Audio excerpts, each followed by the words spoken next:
வணக்கம் நண்பர்களே. நாட்டின் 75வது அரசியல் சாசன தினம் இந்த நாளில் நாடு முழுவதும் வெவ்வேறு வகையில் இந்த அரசியல் சாசன தினம் கொண்டாடப்படுகிறது. முன் எப்போதையும் விட இந்த அரசியல் சாசனத்தின் மீதும் இந்த நாளின் மீதும் மிகுந்த கவனம் குவிந்திருக்கிறது என்பதுதான் யதார்த்தம்.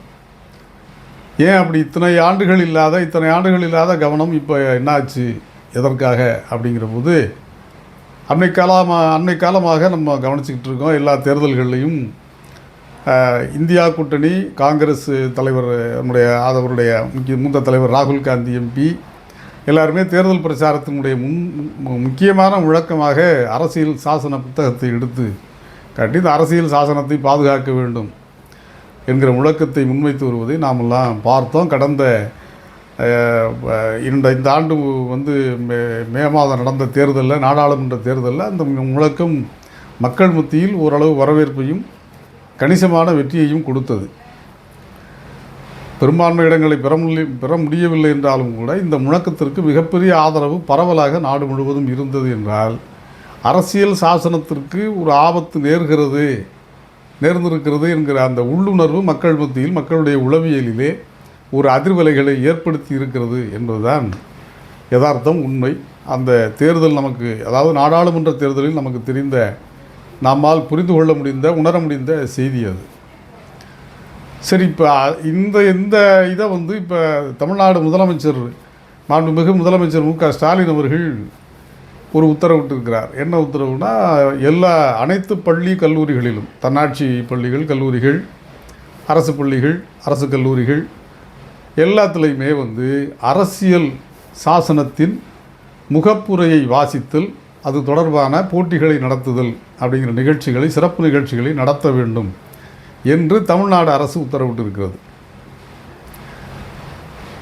இதற்கு என்ன காரணம் அப்படின்னா, அரசியல் சாசனத்திற்கு என்ன ஆபத்து விட்டது அப்படின்னு நம்ம ஒரு கேள்வி எழலாம்.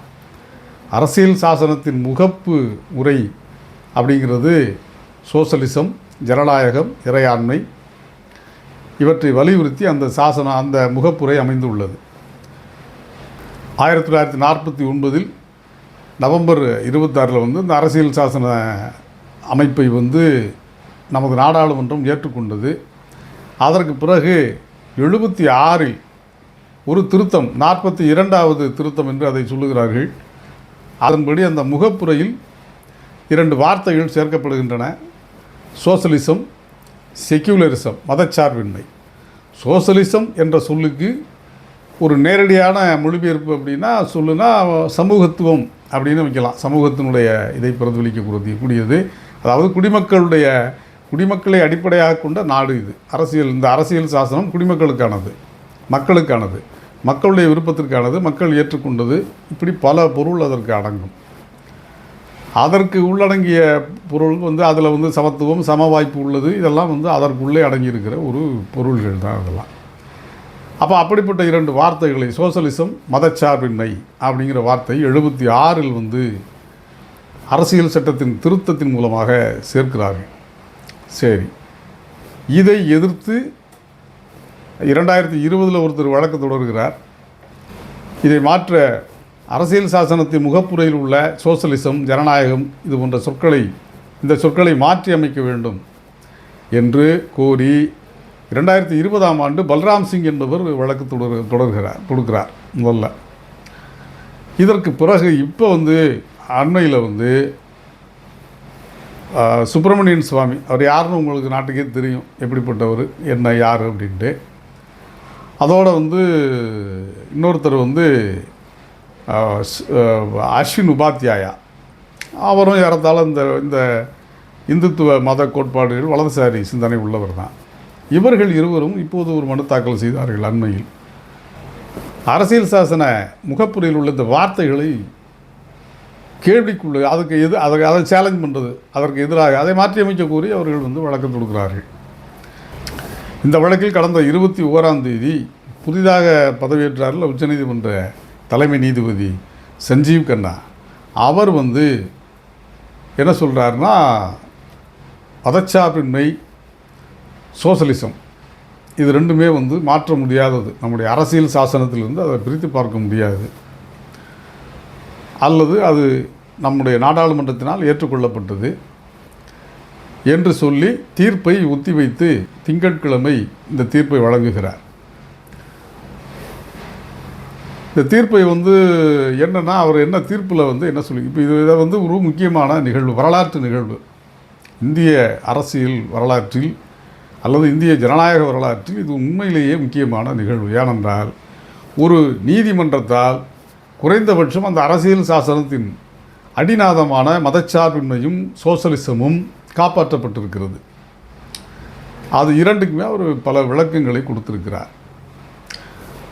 அவர் இதற்கு முன்னாடியே கேசவானந்த பாரதி வெர்சஸ் கேரள அரசு, எஸ்ஆர் பொம்மை வெர்சஸ் இந்திய அரசு, இது மாதிரியான நிறைய வழக்குகளில் இதனுடைய முக்கியத்துவம் உறுதிப்படுத்தப்பட்டிருக்கிறது என்பதை உச்சநீதிமன்ற தலைமை நீதிபதி தன்னுடைய தீர்ப்பிலே வலியுறுத்தியிருக்கிறார். இது ஒன்று. அவர் என்ன சொல்ல வருகிறார் என்றால், ஏன் இதை சொல்லிவிட்டு அந்த மனுவை தள்ளுபடி பண்ணிட்டார். யார்? சுப்பிரமணியன் சாமியும் அந்த அஸ்வின் உபாத்யாயா அவர் பண்ண அந்த தாக்கல், இந்த 2 பேருடைய மனுக்களையும் தள்ளுபடி பண்ணிட்டார். இனிமேல் அதை பற்றியெல்லாம் விசாரிக்க வேண்டாம், போதும், இந்த மதச்சார்பின்மையும் சோசலிசமும் நாட்டுக்கு தேவை அப்படின்னு சொல்லி எவ்வளோ முக்கியமான தீர்ப்பு பாருங்கள். அதாவது 75வது அரசியல் சாசன தினத்திற்கு முதல் நாள் இந்த தீர்ப்பு வெளியாகிறது. இது யாரையெல்லாம் வருத்தப்பட வச்சுருக்குன்னு உங்களுக்கு தெரியும். இந்த தீர்ப்பு அது மிகச்சரியான தருணத்தில் இந்த தீர்ப்பை உச்சநீதிமன்றம் வழங்கியிருக்கிறது. அதற்கு அவர் உச்சநீதிமன்ற தலைமை நீதிபதி சொன்ன விளக்கம் என்ன அப்படின்னா மிக முக்கியமானது. சோசலிசம் இது ரெண்டு அவர் என்ன சொல்கிறார், அதில் அந்த அஸ்வின் உபாத்யாயாங்கிறது ஒரு ஆர்கியூமெண்ட்டு என்ன சொல்கிறார், மனுதாரர் தரப்பில், நாங்கள் அந்த வார்த்தை சோசலிசத்திற்கோ மதச்சார்பின்மைக்கோ நாங்கள் எதிரானவர்கள் இல்லை, அது முகப்பில் இருக்கணுமா, இது இப்படி தான் ஆரம்பிப்பாங்க அப்படின்னு கேட்டிருக்காங்க.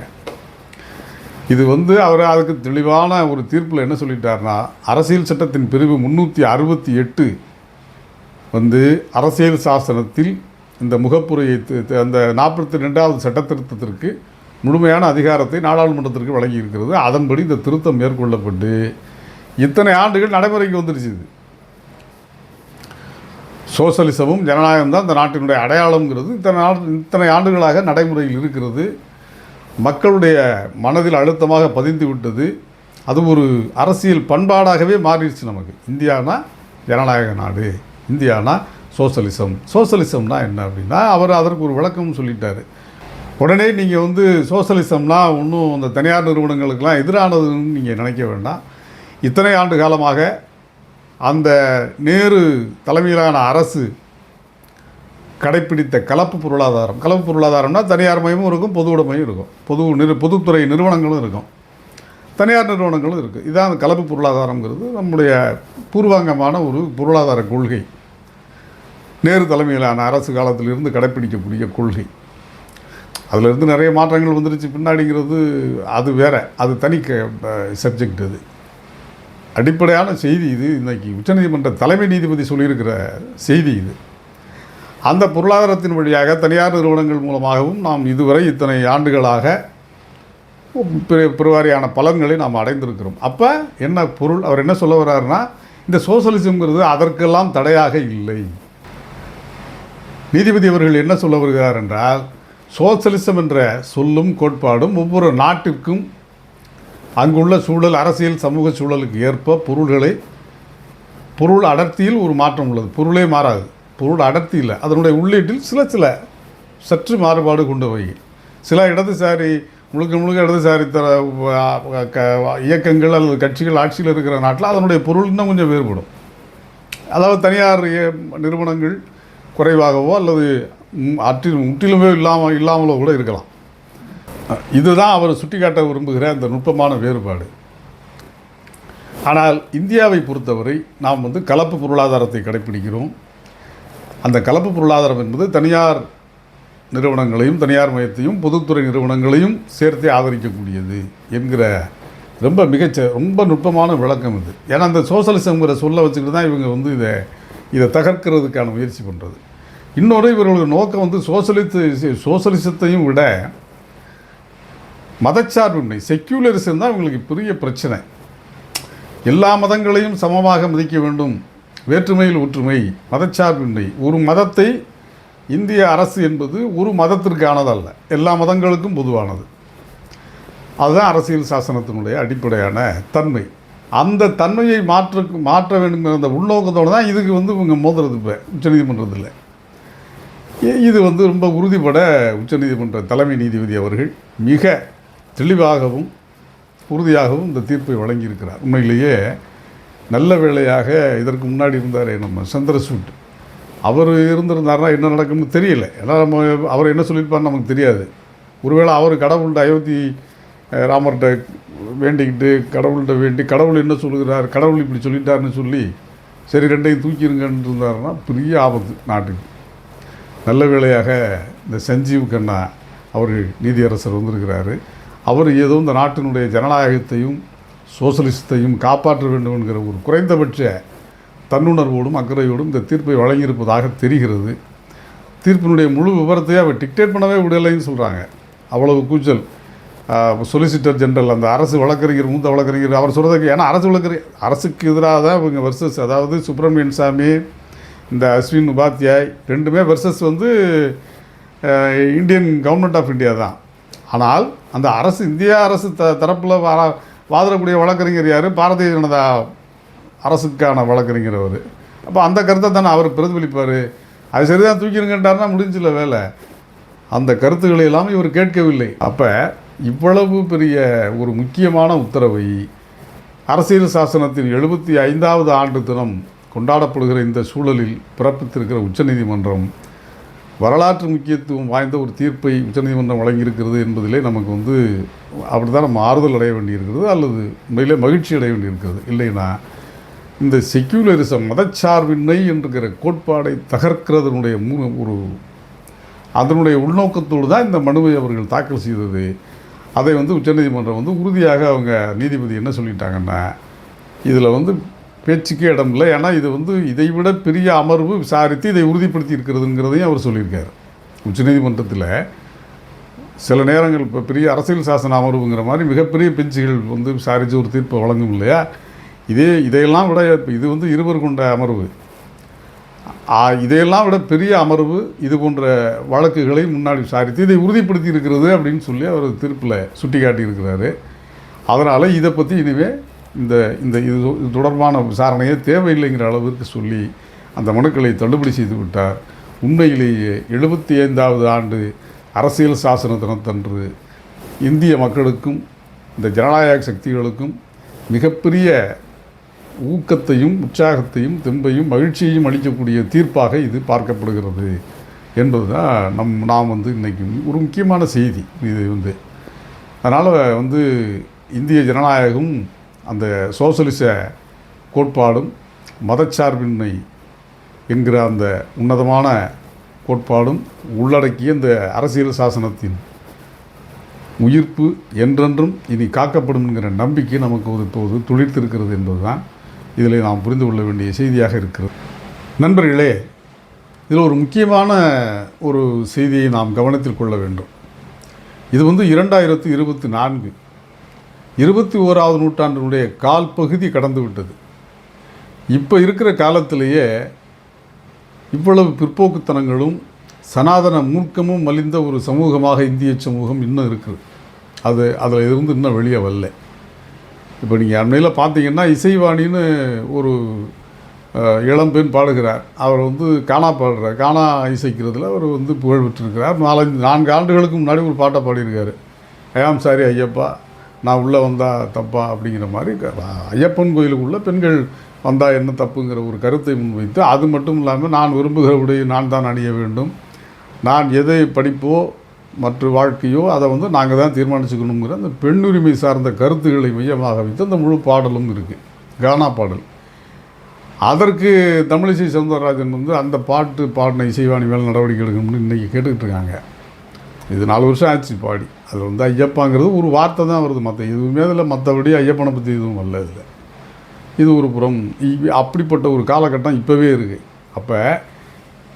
அப்போ அந்த அண்ணல் அம்பேத்கர் இந்த அரசியல் சட்டத்தை வரைகிற போது அந்த நேரு என்கிற ஒரு பிதாமகர் இல்லைன்னா உண்மையில் அவர் தான் இந்த அரணாக இருந்திருக்காரு. இதுக்கு இந்த மதச்சார்பின்மை சோசியலிசம்லாம் இந்த அரசியல் சட்டத்தில் இடம்பெறுவதற்கு அவரை போன்ற ஒரு சில சக்திகள் தான் இருந்திருக்காங்க. மற்ற எல்லாருமே அப்போ பெரும்பாலும் அந்த குழுவிலேயே பார்த்திங்கன்னா அந்த வாதங்கள்லே தெரியும். இந்த அரசியல் சட்டத்தினுடைய அந்த சட்டத்தை விட அதை நிறைவேற்றுவதற்காக நடந்த விவாதங்கள் ரொம்ப முக்கியமானவை.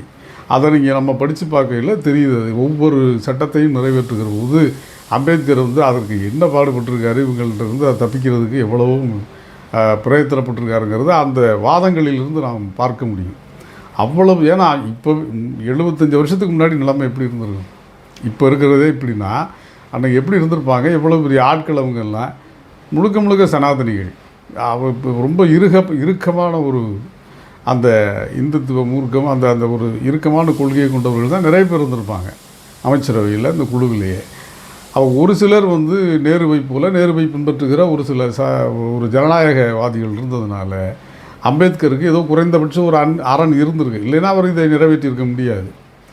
அவ்வளவு போராடி அவ்வளவு பழைய அந்த ஒரு சனாதனம் இறுக்கமான இருந்த காலகட்டத்தில் அத்தனை பேரோடையும் போராடி இப்படி ஒரு ஏழை எளிய மக்கள் எல்லோருக்குமான ஒரு பாதுகாப்பான ஒரு அரசியல் சாசனத்தை அண்ணல் அம்பேத்கர் உருவாக்கிய நாள் இது.